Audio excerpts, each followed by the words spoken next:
What is something about the largest fast food chain that you probably can't find on the internet? Well, first off, if you're thinking about McDonald's, you would be wrong. The largest fast food chain is actually Subway, with approximately 40,000 restaurants throughout the world. What you won't be able to find on the internet, though, is why in fact are there 40,000 units? Now, obviously it makes some sense that the more units you have means you make more money, but McDonald's are much more profitable on a per unit basis than Subway's. But why is there this disconnect? How did Subway grow from selling about 300 sandwiches per day to almost 10 million today? Well, there are a lot of lessons in that growth and in the Subway story. Stay tuned to learn about all of these in this video. Subway was founded in 1965 by Fred DeLuca with an investment by a doctor named Peter Buck. Like I said, the first day they sold about 300 sandwiches. I think it was called Super Subs, and that was the start of a future empire. The concept, which we all know, is to see the food made in front of you with fresh meats, fresh produce,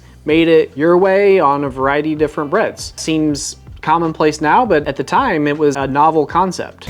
Subway, eat fresh. For many restaurateurs, when starting a new chain, the goal is to franchise and to grow, maybe not into tens of thousands of units like Subway, but certainly it is to grow. I would say that Fred DeLuca's goals were very ambitious, right from the start. What you probably won't learn on the internet about Subway was how ambitious Fred DeLuca was about growth. Now, a lot of times in the franchise world, people will talk about a franchisee's territory and how far from the doors that territory lasts. And what they would always say about Subway is your territory ended with the first step out the front door. There's anecdotes that there was a Subway restaurant on one corner. Fred or somebody from the company went to that franchisee, told them they want another restaurant at the other corner. The franchisee resisted, and Fred or whoever brought in a competitor to open up that store since the franchisee already won. Fast forward to today, if you understand the system, if you know the system, you can definitely tell that there are areas where the Subway is oversaturated. My personal opinion is that a big reason for that is the approach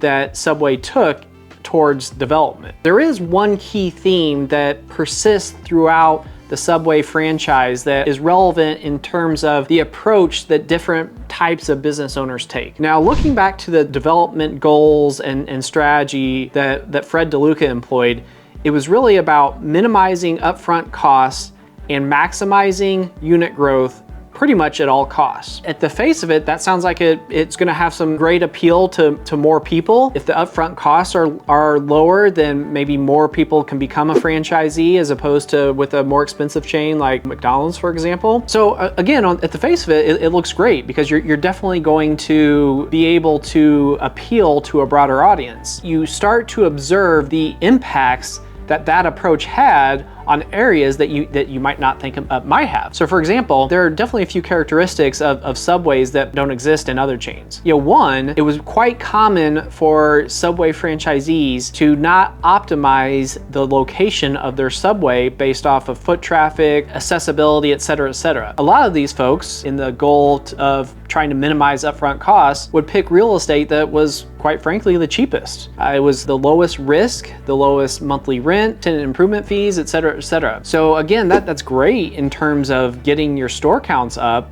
but in the long term, you're gonna have locations that are at subpar real estate, and instead of having 500,000 in unit sales, perhaps that store, if it moved 3, 5, 7 blocks away, could be at $1 million or at least 750,000. There are a few different areas in which Fred's desire to grow actually hurt the chain in terms of total revenues because of, in this case, real estate selection. The other example is how the franchise base is constituted at present. There are a vast number of franchisees. There are far more franchisees in the Subway system than in systems like McDonald's, Burger King, et cetera, et cetera. The average in the US is something between 1 and 2 units per franchisee, which is really low. Why is that? The whole concept around starting a Subway restaurant was almost as if it was you were buying a job. It's been a stable source of income for a lot of families, and that's great, not gonna fault that. What you do find is you find less sophistication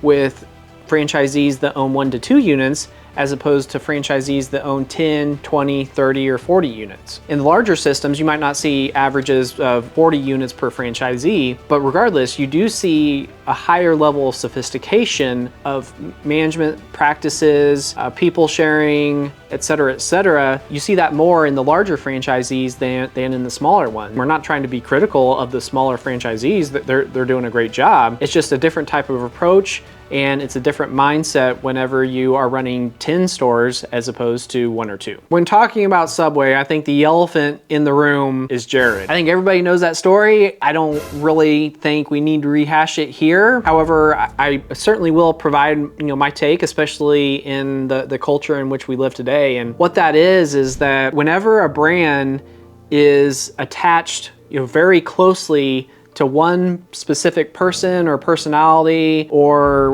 whatever you want to call it, you can have a great amount of return from that affiliation, but you can also suffer a great deal of harm. I mean, Jared was just the classic of both. It was such a great story because he lost all that weight and turned into such a tragic story once you learned about what type of person he was. I think the takeaway is that that's the risk you run whenever you attach yourself to one specific person or personality. If you look at other sports or if you look at other companies and how they affiliate with different athletes and whatnot, there are parallels when you look at other companies and how they use athletes to be brand ambassadors. Subway, for example, right now uses several different athletes in several different sports. That's strategic on their part because they want a little bit more diversification. Maybe they don't get into the Jared situation again, where one of those athletes falls into disfavor for whatever reason, and it harms the brand. Now, if that were to happen, they could just pivot to one or more of the other brand ambassadors that they have in other sports. Looking back a few years, you definitely have seen this from other brands. For example, Tiger Woods. There was a period where a lot of advertisers weren't too